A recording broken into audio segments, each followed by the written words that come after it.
నమస్కారం. T9 భారత్ న్యూస్కి స్వాగతం. అన్నమయ్య జిల్లా లక్కిరెడ్డిపల్లి మండలంలోని దిన్నెపాడు, చౌటపల్లి గ్రామాల్లో రైతు సాధికార సంస్థ రాష్ట్ర ఎగ్జిక్యూటివ్ డైరెక్టర్ శ్రీమతి నీరజ ప్రకృతి వ్యవసాయ క్షేత్రాలను సందర్శించారు.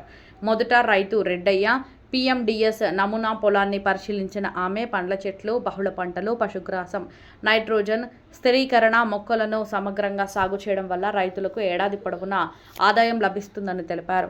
అంతేకాకుండా నేల సారం పెరిగి వాతావరణ మార్పులను తట్టుకునే శక్తి పెరుగుతుందని వివరించారు. అనంతరం రైతు ప్రసాద్ సాగు చేస్తున్న A గ్రేడ్ వేరుశనగ నమూనా క్షేత్రాన్ని పరిశీలించి ప్రకృతి వ్యవసాయ పద్ధతులను అభినందించారు. తదుపరి చౌటపల్లి గ్రామంలో రైతు కనకమ్మ మామిడి తోటలో నిర్వహించిన విత్తల ఫర్టిలైజేషన్ కార్యక్రమంలో పాల్గొన్నారు. ఈ సందర్భంగా శ్రీమతి నీరజ మాట్లాడుతూ ఎల్ నినో ప్రభావం వల్ల వర్షపాతం తగ్గి నేలలో తేమ కొరత ఏర్పడే అవకాశాలు ఉన్నాయని, అందువల్ల రైతులు ఆరుతడి పంటలకే ప్రాధాన్యం ఇవ్వాలని సూచించారు.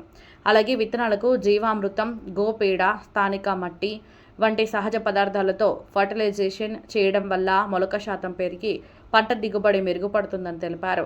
ఈ కార్యక్రమంలో జిల్లా ప్రాజెక్టు మేనేజర్ B వెంకటమోహన్, ప్రకృతి వ్యవసాయ సిబ్బంది, రైతులు పాల్గొన్నారు.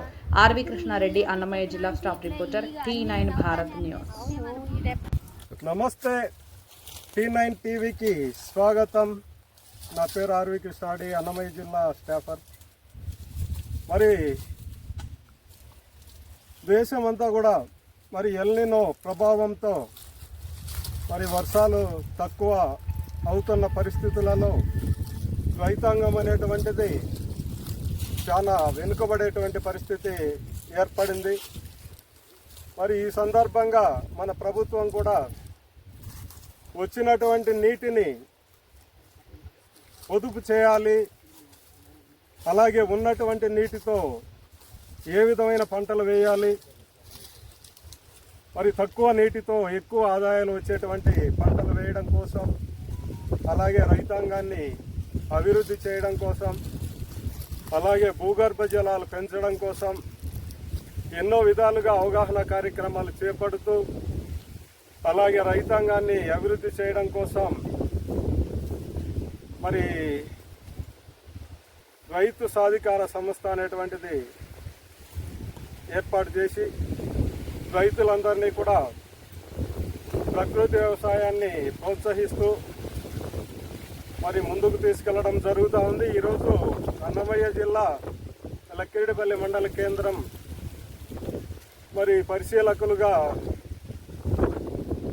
రాష్ట్ర ఎగ్జిక్యూటివ్ డైరెక్టర్ రైతు సాధికార సంస్థ వారు రావడం జరిగింది లక్కిరెడ్డిపల్లి మండలానికి. అలాగే రైతులతో మమేకమై వారి యొక్క పంటలపైన ఎంతవరకు అభివృద్ధి సాధించగలుగుతున్నారు, ఈ ప్రకృతి వ్యవసాయం పద్ధతులు పాటించి ప్రకృతి వ్యవసాయ సిబ్బంది ఎంత మటుకు ప్రోత్సహిస్తున్నారు, దీనిపైన ఎంతవరకు ఫలితాలు సాధించడం జరిగింది అనే దానిపైన పరిశీలకులుగా ఈరోజు రావడం జరిగింది.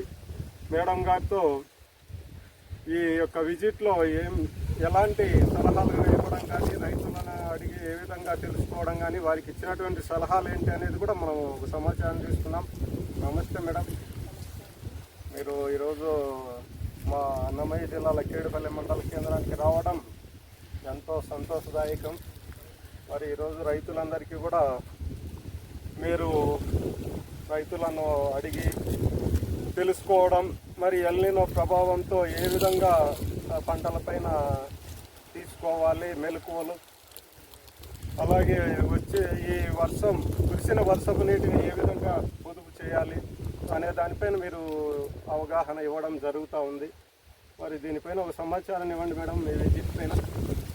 అందరికీ నమస్కారం అండి. కొంచెం దగ్గరికి రా. నేను IFS ఆఫీసర్ని, retired as secretary to government of India. నాకు న్యాచురల్ ఫార్మింగ్ మీద ఉన్న ఇదితో నేను దీంట్లో జాయిన్ అయ్యాను విజయ్ కుమార్ సార్తో. ఈ నిన్నటి నుంచి నేను కడప మరియు అన్నమయ్య జిల్లాల్లో పర్యటిస్తున్నాను. ముఖ్యంగా ఏంటంటే ఇలాంటి ఎల్ నినో లాంటివి వచ్చినప్పుడు నేను గవర్నమెంట్ ఆఫ్ ఇండియాలో అగ్రికల్చర్ డిపార్ట్మెంట్లో కూడా చేసినప్పుడు అయిపోయిన తర్వాత ఏం చేయాలి అనేది ఉంటాయి. ఎట్లాంటి ప్లాన్స్ వేయాలి, వర్షం రాకపోతే అంటే నీళ్లు పడకపోతే ఆ తర్వాత ఎలాంటి ప్లాన్ చేసి ఎలాంటి ఏంటి మిల్లెట్స్ వేయాలి, ఇలాంటివన్నీ ఒక కంటింజెన్సీ ప్లానింగ్ అంటారు. అది క్రీడా అనే సంస్థ కూడా మనతో ఇన్వాల్వ్ అయ్యి గవర్నమెంట్ ఆఫ్ ఇండియాలో చేస్తూ ఉంటారు.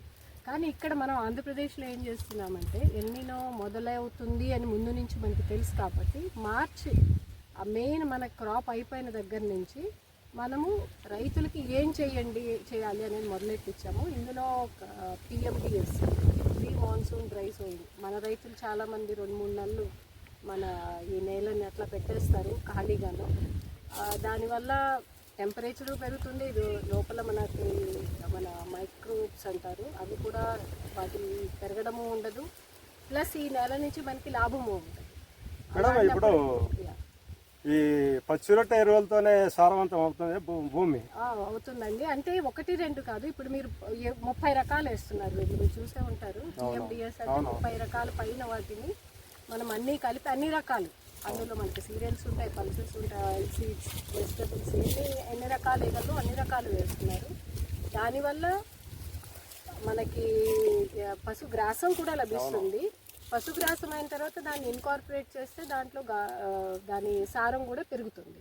ఎందుకంటే మన స్టడీస్ ఏం చెప్తాయంటే ఒక్కో ప్లాంట్కి ఒక్కో రకమైన మైక్రోబ్ అట్మాస్ఫియర్ ఉంటుంది లోపల, అంటే జీవులు ఏమంటారు వాటిని, బ్యాక్టీరియా అనేవి చాలా రకరకాలు ఉంటాయి. సో అవి చాలా పెరుగుతాయి. నేలకి టెంపరేచర్ తగ్గుతుంది. ఇది అయిన వెంటనే మీరు మెయిన్ క్రాప్ వేసుకుంటే దాంట్లో కూడా మంచి ఫలితాలు రావడం జరుగుతుంది. అలాంటివి చాలా చోట్ల చూసాము, అది ఇక్కడ ప్రమోట్ చేస్తున్నారు. ఇప్పుడు ఏంటంటే పిఎండిఎస్తో పాటు పెల్లటైజ్ చేయాలనేది. పెల్లటైజ్ అంటే దాంట్లో ఇప్పుడు మీరు చూశారు కదా, విత్తన గుళికలు తయారు చేయడం అనేది, అది చేయడం వల్ల ఏమవుతుందంటే డార్మెన్సీ స్టేజ్లో ఉండి మనకి వర్షం పడినప్పుడు అవి మొలకెత్తుతాయి. దానివల్ల మనకి చాలా లాభం కూడా బాగా వస్తుంది అనమాట. అంటే మనకి జర్మినేషన్ పర్సెంటేజ్ కూడా బాగా పెరుగుతుంది, అనుకూల పరిస్థితుల్లో క్రాప్ రావడానికి వీలు ఉంటుంది. అందుకని అది అంటే మన విత్తన గుళికలు ప్లస్ పిఎండిఎస్ చేయాలి అనేది మేము ఒక ఏమంటారంటే ఒక మిషన్ లాగా ఇప్పుడు మొదలెట్టామన్నమాట. ఎందుకంటే ఈ సమయంలో అది చాలా ముఖ్యం. ఎందుకంటే వర్షాలు లేక రైతులు ఏం చేయాలో తెలియని పరిస్థితిలో ఉన్నారు కాబట్టి ఇది ముందు వేసుకుంటే దీంతో పాటు నెక్స్ట్ 1.5 మంత్లో 2 మంత్స్లో వర్షం వచ్చినప్పుడు మెయిన్ క్రాప్కి వెళ్ళొచ్చు. లేకపోతే వీళ్ళకి పశుగ్రాసం కూడా వస్తుంది. ఒక ఎస్టిమేషన్ ఏంటంటే పశుగ్రాసం కూడా తగ్గుతుంది రకంగా, ఇలాగే కంటిన్యూ అయితే కండిషన్. అలాంటప్పుడు వీళ్ళు వేసిన దాని నుంచి వాళ్ళకి ఆదాయం రావచ్చు. నిన్న మేము ఒక ఫీల్డ్ తీసుకొచ్చాము కడపలో, అతనికి మొత్తం ఒక 30,000 రూపాయలు ఆదాయం వస్తుంది అని ఒక ఎస్టిమేషన్ చేశాము. సో ఈ రకంగా ఇది మనకి పశుగ్రాసానికి నేలకి అంతకీ బాగుంటుంది కాబట్టి పిఎండిఎస్ ప్లస్ పెల్లటైజేషన్ విత్తన గుళికలు చేయాలి. సో ఇక్కడ మీరు మీ ఛానల్ ద్వారా ఇక్కడ రైతులకి నేను చెప్పేది ఏంటంటే అందరూ తప్పకుండా రసాయనం వేసేవారా లేకపోతే న్యాచురల్ ఫార్మింగ్ చేసేవారా అందరూ పిఎండిఎస్ విత్తన గుళికలు అనేది తప్పకుండా ఈ సీజన్లో వేయాలి. దానికి కావాల్సిన సమాచారం ఏమన్నా కావాలంటే మన ఆర్వైఎస్ఎస్ ఫుడ్ సోల్జర్స్ ఉన్నారు, సిఆర్పీస్ అంటారు వాళ్ళు, ప్రతి గ్రామంలో మోస్ట్లీ అన్ని వివోస్లోనూ ఉన్నారు. వాళ్ళ దగ్గర నుంచి కావాల్సిన సమాచారాన్ని తీసుకోవచ్చు.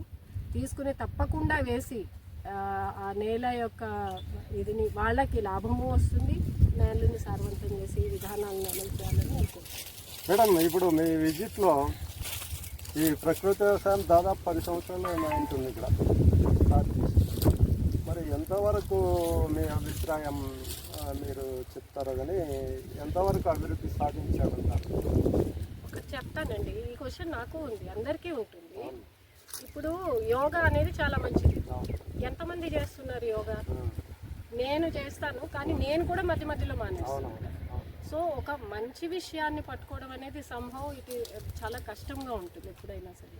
దానికి ఒక విధమైన మనకి ఒక దృఢత్వం ఉండాలి, మనకు ఒక సాధించాలి, దాన్ని ఎట్లయినా సరే చెయ్యాలి, ఎన్ని అడ్డంకులు వచ్చినా అనే ఒకటి ఉండాలి.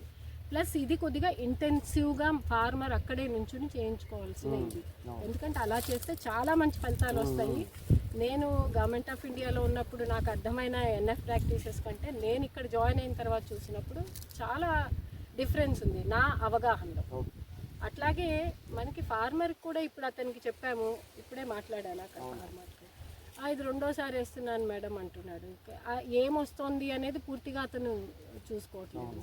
సో అలా 2-3 ఏళ్ళు అలవాటు అయిన తర్వాత తప్పకుండా అంటే మేము ఇది చేంజ్ థియరీ అంటాం. అవును. అంటే కొన్నాళ్ళు ఇది వెంటనే చెప్తే అర్థం కాదు. ఎవరైనా వచ్చి చెప్తుంటే ఇప్పుడు ఇట్లాగే చెప్తుండే నేను ఇలాగే చెప్తానులే అంటారు. ఎందుకంటే దాన్ని ఇనర్షియా అంటారు. మనం ఏ పంధాలో పోతున్నామో ఆ పంధా నుంచి పోవడానికి ఒకటి మనకి ఈగో వస్తుంది, వీడికి ఏం తెలుసులే అనిపిస్తుంది, రెండోది ఏం మారుతాంలే అనే ఒక బద్ధకం ఉంటుంది. ఇవన్నీ బాగానే ఉంది కదా, ఒక ఎరుకట్ట వేసేస్తే సరిపోతుంది. సో అది టైం పడుతుందండి, అది టైం పడుతుంది. కానీ ఈ పద్ధతి అనేది రాబోయే కాలానికి చాలా అవసరమైన పద్ధతులు ఇప్పుడు పాటించేవన్నీ కూడా. రైతులు అది తొందరగా తెలుసుకుని ఇవి పాటించగలిగితే తప్పకుండా వస్తుంది. అట్లా అని మేము మొత్తం అంతా ఇప్పుడు అయిపోవాలని చెప్పట్లేదు. టైమ్లీగా అంటే తపాలుగా మనం ఇది మార్చుకునే విధానము చేంజ్ అనేది రావడం చాలా కష్టం అవుతుంది. ప్లస్ టైం పట్టే ప్రక్రియ ఇది. ఎందుకంటే ఈజీ ఇది కాదు కదా, ఇలా వేస్ట్ చేసేయడం అని కాదు. మనం ఏం చెప్తున్నాం, 360 రోజులు దీంట్లో ఒక క్రాప్ ఉండాలంటున్నాం. రైతులు అలా వచ్చి ఇప్పుడు చాలామంది ఏం చెప్తున్నారు, ఇవన్నీ చేసుకోలేక మామిడి మొక్కలు వేసేసి వెళ్ళిపోతున్నారు. ఎందుకంటే వాళ్ళు ఇక్కడ ఉండేవాళ్ళు కాదు, ఎన్ఆర్ఐస్ బయట వాళ్ళు అని. సో అలాంటి వాళ్ళు కాకుండా ఇక్కడ ఉండి స్థిరంగా పొలం చేస్తూ ఉండేవాళ్ళు, ప్రతిరోజు వచ్చి దాన్ని చూసేవాళ్ళు. అట్లాంటి పద్ధతులు ఇప్పుడు అవి చేయాలి, ఘనజీవామృతం ద్రవజీవామృతం అది చేసుకోగల వాళ్ళు ఉండాలి. ఇప్పుడు దానికోసమే ఒక ఆన్సర్గా మనం బీఆర్సీ అనే కాన్సెప్ట్ కూడా పట్టుకొచ్చేస్తున్నాము. మన ఎరువుల షాపులు వచ్చినట్టే వీటన్నిటికి కూడా షాపులు వచ్చేస్తున్నాయి, కషాయాలు, ఘనజీవామృతం. సో రైతులందరూ అక్కడికి వెళ్ళి కూడా కొనుక్కుని చేయొచ్చు. ఇప్పుడు ఎవరికైనా ఒక ఎకరం ఉంటే నమ్మకం లేకపోతే ఒక కొద్దిగా తీసుకోండి, ఒక బిట్లో చేయండి ఫస్ట్. ఆ తర్వాత దాంట్లో వచ్చిన దాన్ని చూసి మిగతా చేయవచ్చు. సో ఎందుకు మీ క్వశ్చన్కి ఆన్సర్ ఏంటంటే టైం పట్టే ప్రక్రియ కాబట్టి అది టైం పడుతుంది. కానీ 1-2 చేసేవాళ్ళు చాలామంది ఉన్నారు. అంటే రకరకాల ఉంటాయి కదా టెక్నికల్, అందులో చేసే ప్రక్రియ. చివరిగా మీరు ఎల్నినో ప్రభావం నుంచి బయటపడడం కోసం మీరు ఇచ్చేటువంటి ఒక చిన్న సందేశం. అదేనండి, PMDS ప్లస్ విత్తన గుళికలు వేయండి. ఏ సమయానికి ఆ సమయాన్ని చేయాలి. ఈ సమయానికి పిలుపు ఏంటంటే PMDS ప్లస్ విత్తన గుళికలు. Okay, thank you madam.